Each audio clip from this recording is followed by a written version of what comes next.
சென்னை கொரட்டூரில் செயல்பட்டு வரும் பக்தவச்சலம் நினைவு மகளிர் கல்லூரியில் நடைபெற்ற மாணவிகளுக்கு இடையேயான எரிபந்து மற்றும் கோகோ விளையாட்டு போட்டிகள் நடைபெற்று வருகிறது. இதுகுறித்த கூடுதல் விவரங்களுடன் செய்தியாளர் பார்த்திபன் இணைகிறார். வணக்கம் பார்த்திபன், இந்த விளையாட்டு குறித்தான கூடுதல் விவரம்.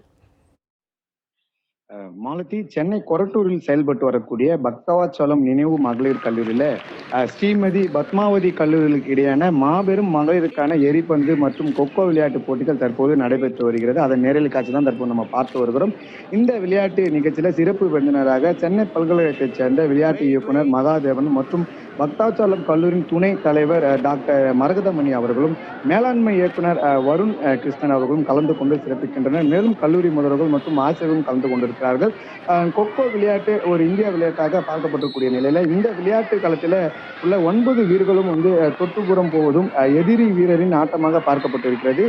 எதிரி ஆட்டக்காரர் தொட்டு விடாமல் தப்பித்து ஓடுவது ஆட்டக்காரரின் நோக்கமாக பார்க்கப்படக்கூடிய நிலையில கிட்டத்தட்ட 20க்கும் மேற்பட்ட கல்லூரிகளை சேர்ந்த கிட்டத்தட்ட 300க்கும் மேற்பட்ட மாணவிகள் இந்த விளையாட்டு போட்டியில ஈடுபட்டிருக்கிறார்கள். மாணவிகளும் தாங்களும் திறமை வாய்ந்தவர்கள் என்றும் காண்பிக்கவில்லை. அனைத்து மகளிர் கல்லூரியிலிருந்து வரக்கூடிய 300க்கும் மேற்பட்ட மாணவர்கள் இந்த விளையாட்டு போட்டியில ஈடுபட்டிருக்கிறார்கள். இந்த விளையாட்டு இந்திய விளையாட்டு பார்க்கக்கூடிய நிலையில இந்த துணை விளையாட்டு 2 பாரம்பரியமாக பார்க்கப்பட்டிருக்கிறது. விளையாட்டை பொறுத்த மட்டுமே பார்க்கப்படக்கூடிய உறுப்பினர்களில் ஏராளமான கிட்டத்தட்ட ஒரு 300க்கும் மேற்பட்ட கல்லூரி மாணவர்கள் இதுல கலந்து கொண்டு இதுல சிறப்பித்து தங்களுடைய விளையாட்டு திறமைகளை வெளிப்படுத்தி வருகிறார்கள். அந்த காட்சிகளை நம்ம பார்த்து வருகிறோம். கிட்டத்தட்ட எரிபந்து விளையாட்டை பொறுத்த மட்டுமே சென்னையில பெண்களுக்காக விளையாடாக இந்தியாவிலே முதல் முறையில இந்த விளையாட்டானது கொண்டு வரப்பட்டது. இந்த நிலையில தற்போது பழைய விளையாட்டாக இருந்தாலும் ஒற்றுமையாக பகிர்ந்து கொள்கின்ற வீராங்கனைகள் இந்த விளையாட்டை பார்க்கக்கூடிய காட்சியெல்லாம் மேற்சிலுக்க வைத்திருக்கிறது.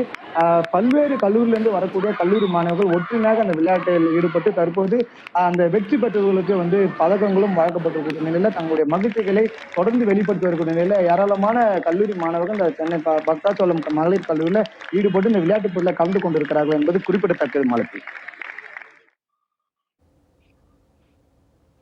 பார்த்திபன், இந்த விளையாட்டு போட்டி குறித்தான தங்களுடைய கூடுதல் விவரங்களுக்கு நன்றி.